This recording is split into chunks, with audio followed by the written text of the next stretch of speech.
seri kuliah yang baru, kuliah probabilitas dan statistika ya. Jadi mata kuliah ini kalau di Teknik Mekatronika Unpar merupakan mata kuliah untuk tingkat 2 ya. Jadi kalau saya ngajarnya di semester ganjil nih sekarang, berarti di semester 3 ya. SKS-nya ada 2 SKS dan kalian bisa lihat silabus lengkapnya di deskripsi ya. Jadi kalau ada yang dari luar Unpar ikut di kuliah ini, you're welcome. Ada kemungkinan berbeda dengan yang teman-teman punya di kampus atau di tempat belajarnya masing-masing ya. So, pada intinya mata kuliah ini 2 SKS, jadi seminggu ketemunya 1 kali selama 2 jam. Dan karena masa pandemi ini, jadi saya bikin dalam bentuk video ya. Dan ini ada kuliah yang pertama, kita masih belajar tentang apa itu statistika. Oke, kita mulai ya. Oke, jadi ini ada kuliah yang pertama ya, pendahuluan, dan di sini kita akan belajar beberapa hal. Yang pertama, definisi dari statistika itu apa, kemudian kenapa sih mesti belajar statistika ya. Dalam hal ini saya akan kaitkan ke keilmuan teknik mekatronika gitu. Teman-teman yang mungkin di teknik yang lain atau di social science bisa mengaplikasikannya, merelevansikannya dalam kasusnya teman-teman masing-masing ya. Kemudian yang ketiga adalah kerangka berpikir ya, dan ada 4 langkah.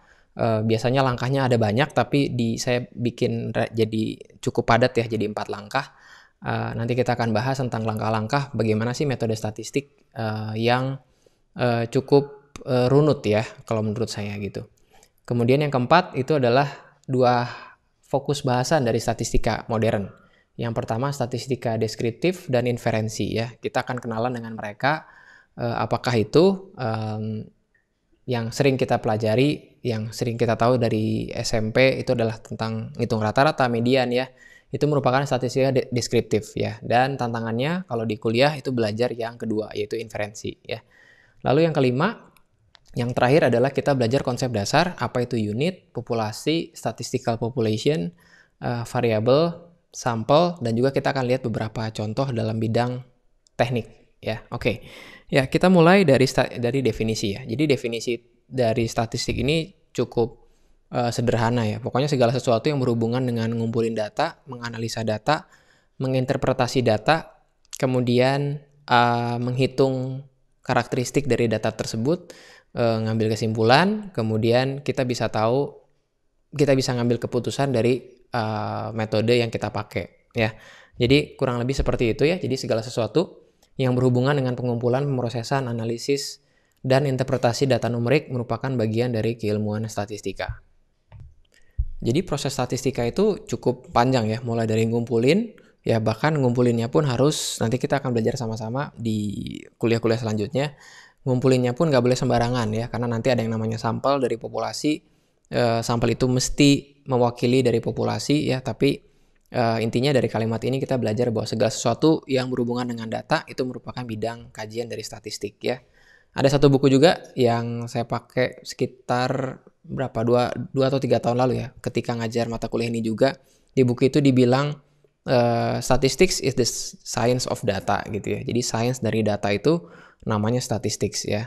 Dan ini cukup populer di kalangan akademisi ya, dimana kalau ada data kemudian dianalisa, kemudian dapat kesimpulan, dan kesimpulan itu yang akhirnya berharga cukup mahal ya, dapat value yang cukup tinggi gitu ya, sehingga menghasilkan sebuah keputusan yang strategis ya.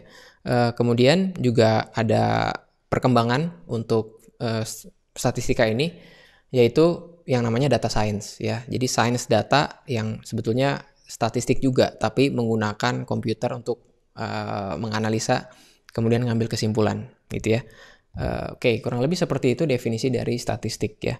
Nah, kenapa sih mempelajari statistika ya? Karena sebetulnya simple banget ya. Karena hasil jawaban atau kesimpulan yang dihasilkan secara statistik dapat membantu kita untuk mengambil keputusan ya.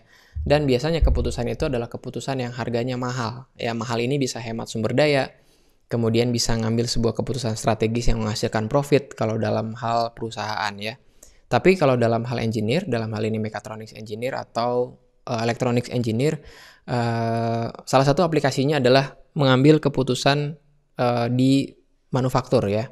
Treatment mana yang kira-kira sesuai, faktor apa saja yang bikin sebuah alat menjadi awet mungkin, menjadi jauh lebih berfungsi ya. Jadi hal-hal seperti itu yang dipelajari di keilmuan statistika ya. Saya ambil contoh dalam kehidupan sehari-hari ya, yang bisa hemat waktu banyak. Kehidupan sehari-hari lah ya. Dulu sebelum pandemi ini yang lagi belajar di rumah dan ngampus dari rumah ini, saya biasa commute dari rumah ke kampus ya. Jaraknya kurang lebih cukup jauh dari Cimahi ke Bandung, sekitar 12 km, 12 atau 13 km tergantung jalan mana yang saya ambil ya. Nah, saya sempat iseng-iseng waktu pertama kali kerja di Unpar, saya pergi cukup pagi, mulai dari 6:30, saya coba 6:30, saya pernah coba jam 7, saya pernah coba jam 7:15, saya pernah coba 7:30, jam 8, jam 9, saya pernah coba jam 10 ya. Dan kalau ada sesuatu yang harus saya lakukan dulu, kadang saya harus biasa pergi jam 11 gitu kan. Nah, yang menarik adalah setiap saya perginya dan yang menarik adalah setiap jam di mana saya pergi itu selalu menghasilkan hasil yang berbeda ya. Jadi kalau saya perginya pagi jam 6:30, saya bisa nyampe 45 menit. Ya, kemudian jam 7 saya sempat coba itu lebih 50 sampai 55 menit ya. Jadi grafiknya cukup naik tuh ya. Semakin pagi saya pergi, maka semakin lancar lalu lintasnya ya. Tapi yang menarik adalah logikanya kan kalau misalnya linear kayak gitu kan semakin siang saya pergi semakin lama. Tapi nggak kayak gitu. Begitu saya iseng-iseng ngumpulin data ya, datanya cukup sederhana lah ya. Cuma pergi jam berapa, nyampe kampus jam berapa gitu. Yang menarik adalah setiap lebih dari jam 8:30, lalu lintasnya kembali lagi jadi lowong, jadi kosong gitu ya. Ada kemungkinan, saya nebaknya adalah ada faktor di mana orang-orang pergi kerja mulai dari jam 7 kurang, ngantar anak sekolah, kemudian ada angkutan umum yang ngangkut anak sekolah, anak kuliahan ya. Jadi lalu lintasnya padat gitu. Nah, mulai kosong lagi itu sekitar jam 8:30 sampai jam 9 ya. Lalu padat lagi di siang hari ya. Kenapa ya? Orang-orang pada keluar mungkin cari makan, kemudian padat lagi nanti di sore hari ya. Nah, kalau saya tahu setiap jamnya, kemudian berapa lamanya saya nyampe di kampus, maka saya bisa ambil keputusan kapan saya harus pergi dari kampus dan tidak buang-buang waktu ya. Sama halnya ada beberapa alternatif jalan. Saya bisa lewat tol, saya bisa lewat jalan yang kecil, saya bisa lewat jalan yang biasa yang lewatin kota pun saya punya banyak alternatif. Dan kalau saya niat ngitung satu-satu, nanti akan ketemu beberapa faktor yang lain. Faktor yang tadi ya, jalan mana yang saya pilih, lalu jam berapa gitu ya. Nah, ada satu kasus yang cukup menarik adalah ada satu jalan yang kecil banget yang jam berapapun saya pergi biasanya waktunya nggak beda jauh, 45 sampai 50 menit ya. Nah, hal-hal seperti itu sebetulnya dalam kehidupan kita sehari-hari yang tadi saya contohin itu bisa menghemat waktu banyak. Hanya berdasarkan sebuah pengamatan lalu dicatat jadi sebuah data tersebut dianalisa, keluar sebuah keputusan yang bisa menghemat waktu banyak ya. Kurang lebih seperti itu aplikasi dari statistika ya. Dan teman-teman semua bisa mengaplikasikan dalam bidang keilmuannya teman-teman masing-masing ya. Dalam hal ini sih saya ngajar di Megatron. Biasanya kami berurusan dengan eksperimen ya. Jadi treatment mana yang kira-kira sesuai, treatment mana yang kira-kira menghasilkan hasil yang baik ya, seperti itu. Oke. Nah, kerangka berpikirnya itu ada 4 kurang lebih ya. Yang pertama, apa sih tujuan dari kita melakukan analisa atau pengumpulan data secara statistik ya? Tujuannya apa? Ya, kalau tadi contoh saya adalah ya contohnya simple ya. Saya pengen supaya saya efisien, pergi jam berapa, saya pengen nyampe kampus dengan lebih cepat, nggak buang-buang waktu di jalan. Jadi itu tujuannya ya. Karena kalau nggak jelas tujuannya, kita bisa-bisa salah ambil data, bisa-bisa terlalu banyak ambil data yang akhirnya boros di memori mungkin ya. Dan itu yang bisa bikin kita jadi buang-buang energi juga ya. Jadi harus ada definisi dari tujuan dari studi statistik yang dilakukan ya. Nanti kita akan lihat beberapa contoh yang cukup relevan dalam bidang teknik ya. Nah, yang kedua adalah membuat rencana ya. Nah, rencanakan data apa yang harus dikumpulkan ya. Jadi dalam hal ini tadi contoh yang saya bilang, data yang harus saya kumpulkan adalah rasanya cuma cukup 3 ya. Saya pergi jam berapa, saya lewat mana, kemudian berapa lama waktu yang saya perlukan untuk sampai di kampus ya. Hanya 3 itu aja ya. Lalu bagaimana data tersebut akan dikumpulkan? Kalau jalan mana gampang, saya tinggal catat jalan A, jalan B, jalan C, atau rute A, rute B, rute C. Kemudian waktu untuk nyampe di kampus saya tinggal pakai stopwatch atau ngelihat jam ya. Jadi data tersebut harus data yang dikumpulkan yang mana, kemudian gimana data tersebut dikumpulkan ya. Contoh lainnya nih, nanti belajar statistika inferensi itu salah satu aplikasinya adalah quick count ya. Mungkin teman-teman tahu kalau gimana sih ada quick count yang keluar ya, padahal orang-orang baru beres milih kepala daerah atau presiden gitu kan. Kemudian sekitar jam 12 siang sampai jam 2 siang itu mulai muncul quick count ya. Di situ prosesnya cukup rumit ya, tapi kalau disederhanakan kurang lebih seperti ini. Orang yang mensurvei itu harus tahu dia harus ngambil sampel yang mana. Ya, jadi sampel itu adalah perwakilan dari populasi. Misalkan jumlah penduduk Indonesia sekian, maka diambil masing-masing sampel dari penduduk Indonesia tersebut. Dalam hal ini ngambil sampel dari TPS ya. Dan harus mewakili, karena kalau nggak mewakili datanya bisa bias ya. Itulah kenapa ada yang namanya margin error, kemudian banyak parameter lainnya yang kadang kalau kita ngelihat di TV ini apa sih ya, tapi kurang lebih seperti itu ya. Jadi caranya gimana? Biasanya orangnya tuh langsung nanya ya. Jadi ada yang survei nunggu di TPS, kemudian orang begitu beres milih ditanya milih apa ya, atau dari jumlah TPS yang dihitung secara manual dikumpulin datanya. Nggak mesti semuanya ya, karena kalau semuanya ya itu namanya real count ya. Sama seperti kalau kita ambil darah kan yang diambil sampelnya doang, tidak semua ya. Sampel tersebut mewakili keseluruhan darah yang ada di tubuh kita ya. Sama halnya dengan yang tadi memilih atau voting ya, sama seperti itu ya. Kemudian metode statistik ya. Nah, ini yang akan kita pelajari lebih banyak di mata kuliah ini ya. Aplikasikan metode statistik yang sesuai. Apakah itu regresi, apakah itu rata-rata, modus, median, dan lain sebagainya ya. Jadi metode statistik ada banyak ya. Tinggal aplikasikan mana yang sesuai ya. Jadi ada kalanya datanya bagus, tapi ternyata metodenya salah. Itu bisa aja kejadian ya. Atau metodenya benar, tapi datanya keliru ya. Lebih parah lagi, datanya udah ada, metodenya udah benar, ternyata salah tujuan ya. Harus ulangi dari awal gitu. Sehingga consideration seperti ini, pertimbangan seperti ini yang harus kita pahami sama-sama. Untuk apa saya ngumpulin data yang mana harus saya kumpulin, gimana cara ngambil data tersebut, kemudian begitu datanya jadi, kira-kira metode apa yang sesuai ya. Kemudian yang terakhir adalah interpretasi ya. Begitu datanya keluar, hasil data dari analisa itu keluar, tinggal diinterpretasikan hasil ini ngomongnya apa. Ambil kesimpulan, lalu kalau misalkan perlu keputusan ya berdasarkan hasil ini ya ambil keputusan ya. Seperti itu ya. Jadi oke, nah saya mau sisipkan ada satu langkah lagi ya yang nggak tertulis di sini ya, yaitu untuk memastikan bahwa datanya itu benar ya. Nah, ada dua proses sebetulnya. Yang pertama adalah yang namanya verifikasi. Kemudian validasi ya. Ya, jadi verifikasi ini memastikan bahwa datanya benar. Bahwa datanya benar ya. Jadi kalau datanya benar, namanya proses verifikasi ya. Nah, validasi itu adalah apakah ini valid untuk menjawab tujuan. Ya. Jadi bukan berarti datanya benar, tapi ternyata nggak menjawab tujuan gitu ya. Contohnya mungkin kalau saya istilahin lagi, ketika yang contoh yang tadi tuh ya, saya bikin eksperimen berapa lama waktu saya buat commute atau pergi dari rumah sampai ke kampus ya. Nah, datanya mungkin benar. Datanya adalah oke, kalau jam sekian ternyata ada kecelakaan mungkin ya yang bikin jadi macet gitu ya. Kemudian saya catat ya, tapi itu terjadi verifikasi ya, tapi apakah data tersebut valid untuk menjawab tujuan? Ya karena kan kecelakaan nggak tiap hari ya. Nah, hal-hal yang seperti itu yang harus kita perhatikan ya. Jadi verifikasi dan validasi ini memastikan bahwa datanya benar. Karena kalau datanya benar, kesananya lebih enak ya. Seperti itu. Oke. Nah, selanjutnya kita akan bahas tentang statistika modern ya. Ada dua macam fokus. Yang pertama yang deskriptif dan juga yang inferensi.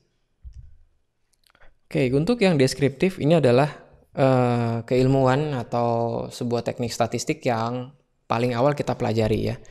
Dulu saya ingat saya belajar di SD ngitung rata-rata. Jadi ada datanya sejumlah N, kemudian saya jumlahin, kemudian dibagi dengan N, namanya rata-rata ya. Jadi deskriptif itu adalah mendeskripsikan sesuatu ya, biasanya berupa data, datanya berupa numerik ya, tabel dan juga grafik ya.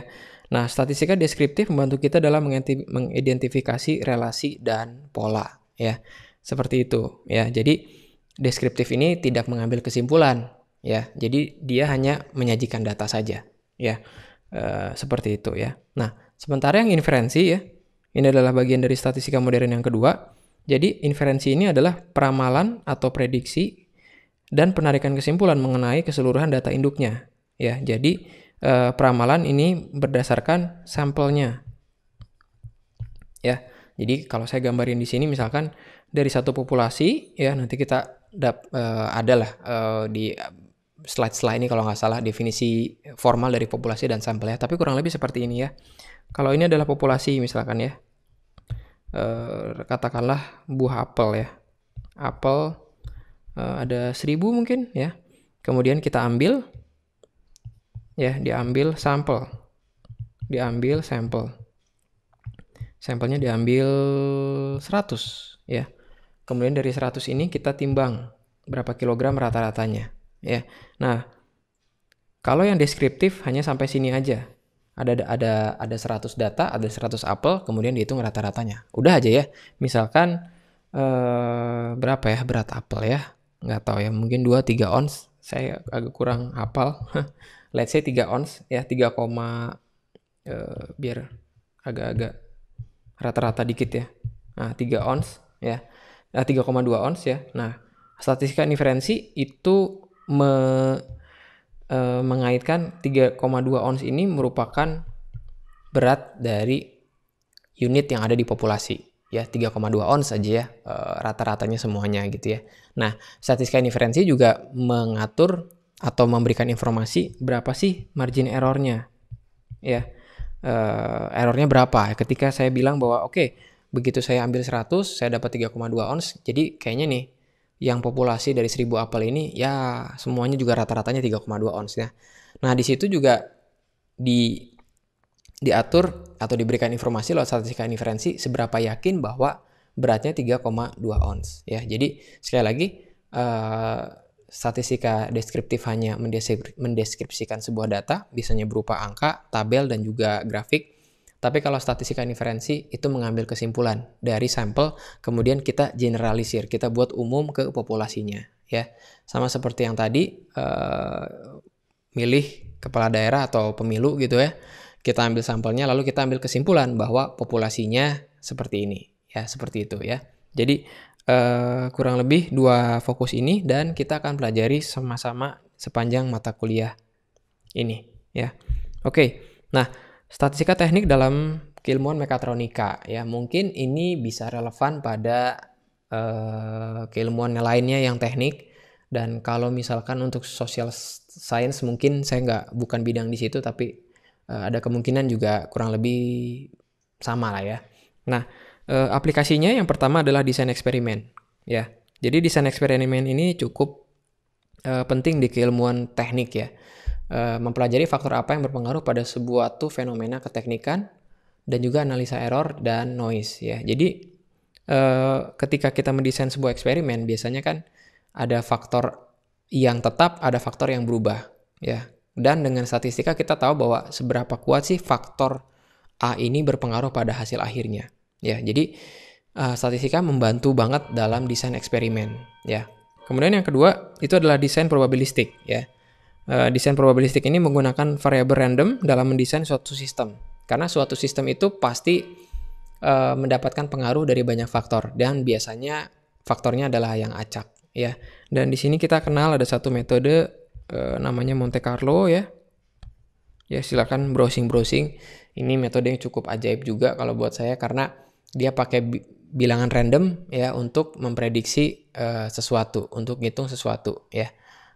Sesuatu itu apa ya, banyak banget ya, mulai dari persamaan mekanika kuantum juga bisa dihitung dengan persamaan ini ya. Oke.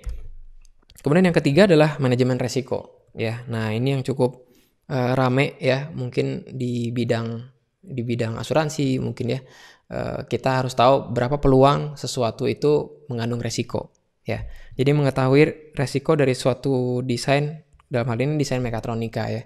Jadi kalau saya mendesain sesuatu, kemudian saya tahu bahwa most likely atau unlikely sesuatu itu failed gitu ya. Misalkan dalam sebuah struktur mekanikanya, ya ada kemungkinan saya bisa memprediksi seberapa resiko desain ini bisa bertahan atau cukup bisa menjawab fungsinya gitu ya. Kemudian yang keempat adalah quality improvement ya. Nah, ini yang cukup penting juga ya. Jadi data statistik dapat membantu meningkatkan kualitas pada proses manufaktur ya.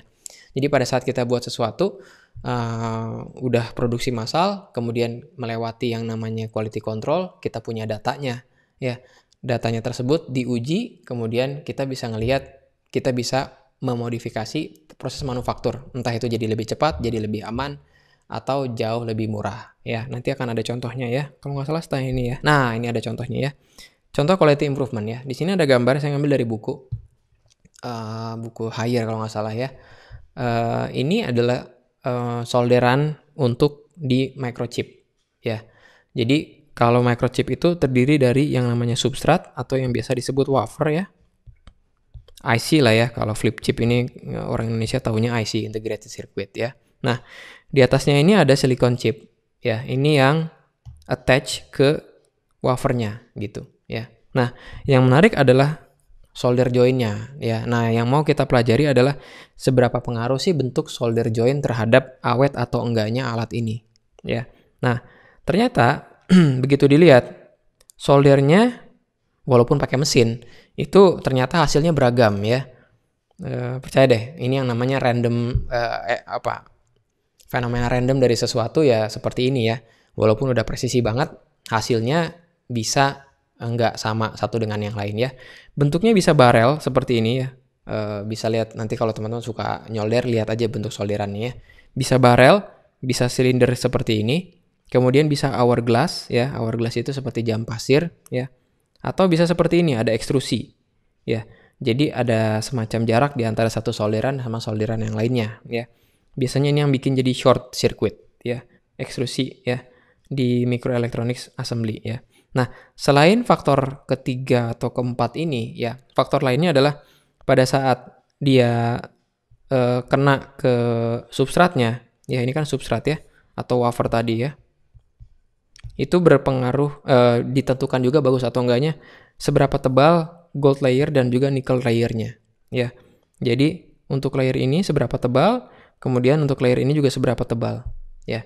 Jadi dengan data-data seperti ini, kalau kita tahu bahwa oke, misalnya ya, semua yang hourglass ini dari 100 sampel yang bentuknya hourglass 50-nya fail ya.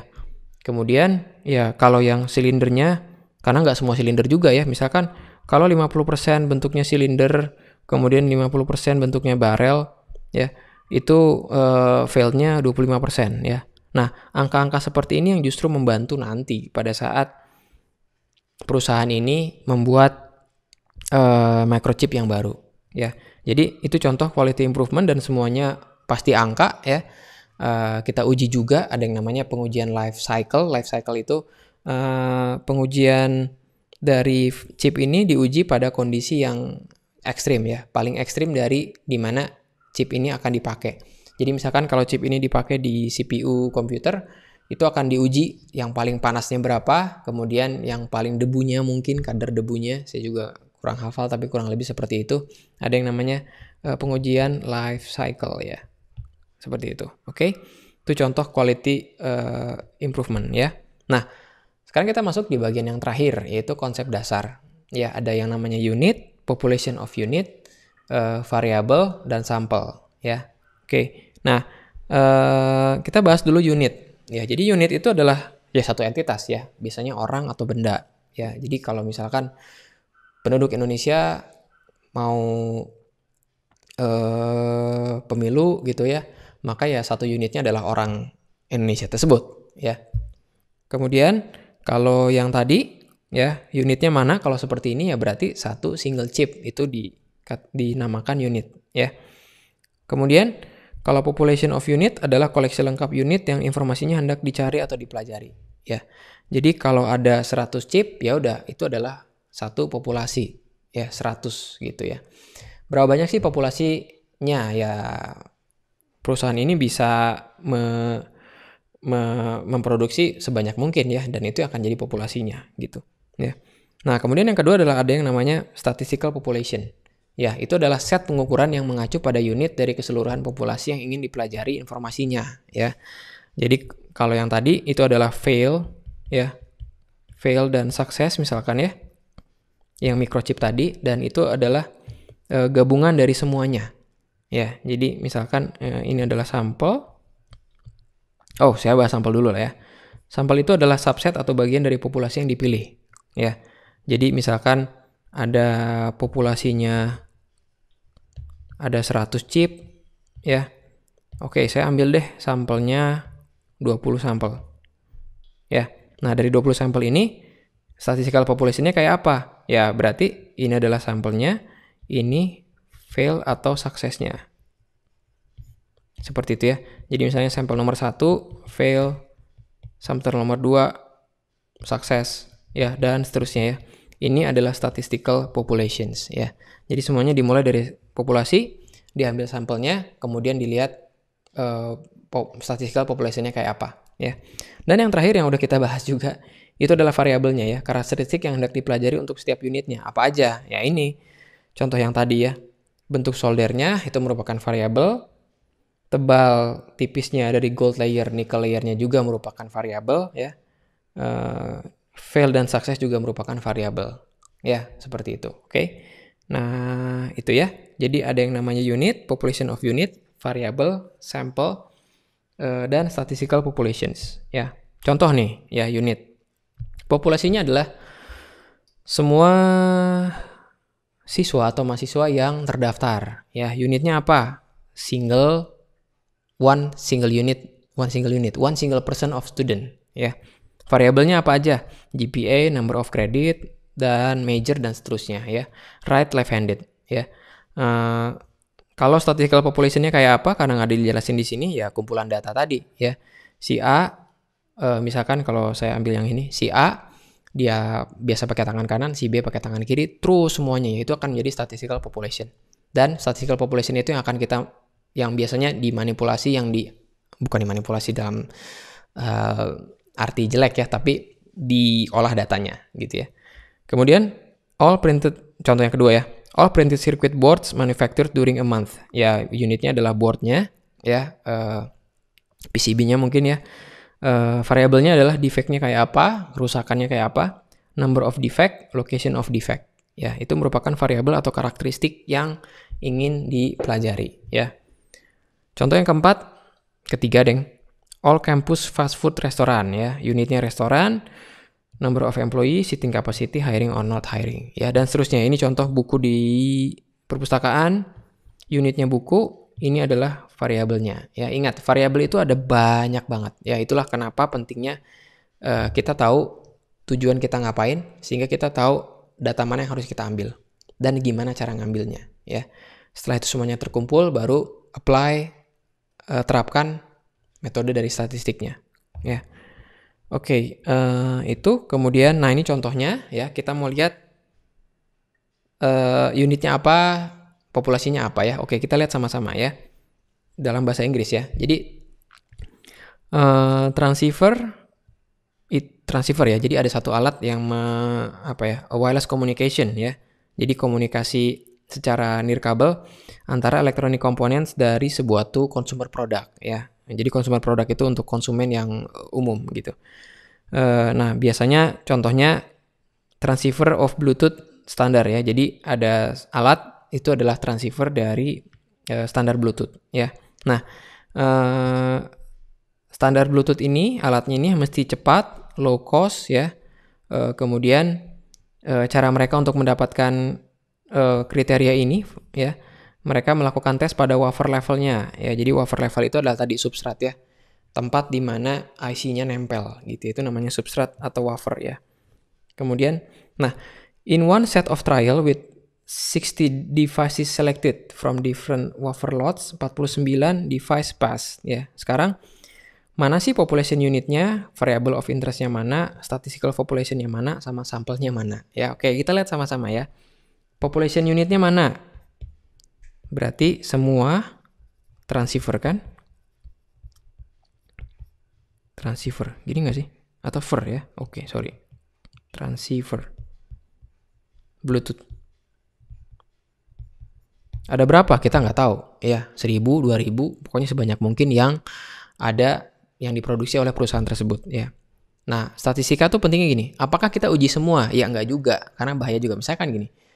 Saya memproduksi 1000, saya pengen tahu mereka tahan atau enggak. Saya uji 1000-1000-nya dengan life cycle, dirusak, ditaruh di kondisi yang sangat ekstrim, kemudian sampai rusak ya. Kalau kayak gitu sih, saya nggak akan pernah dapat untung, karena 1000-1000-nya diuji ya. Tapi yang saya lakukan adalah ngambil sampel ya. Nah, sampelnya yang mana? Ya, sampelnya berarti 60 dari semua transceiver ya. Itu adalah sampelnya ya. Nah, variable of interestnya mana? Variable of interestnya itu adalah mana ya? Saya bisa bilang variable of interestnya adalah fail atau suksesnya kan? Ya, jadi 60 device pass. Oh, bukan sukses ya. Fail or pass. Ya, kayak mata kuliah ya. Lolos atau nggak lulus. Lulus atau nggak lulus. Ya, anyway. Ya. Nah, lalu kita lihat statistical populationnya kayak apa. Ya, berarti gini kan. Ini sampel nomor. Kemudian di sini fail or pass. Ini adalah statistical populationnya ya. Nomor 1 dari 60. Fail. Nomor 2, sukses. Nomor 3, sukses. Seterusnya ya. Sampai yang S-nya diubah lagi. Dijumlahin ada 49. Yang fail-nya itu adalah 60 minus 49. Ya. Berapa tuh? 11. Ya, 11 yang fail. Ya.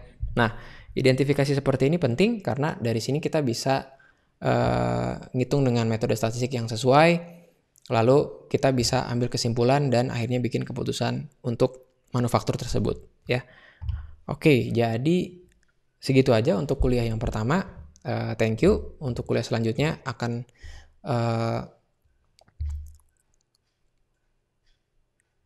Oke, sekian untuk kuliah yang pertama ini. Kita belajar tentang pendahuluan dari statistika ya. Kita udah belajar kenapa mesti belajar statistik, lalu aplikasinya kayak apa. Kemudian kita udah belajar juga langkah-langkah dalam metode statistik. Kemudian yang terakhir tadi belajar yang namanya unit itu apa, population, sample, sama statistical population. Oke, bye-bye.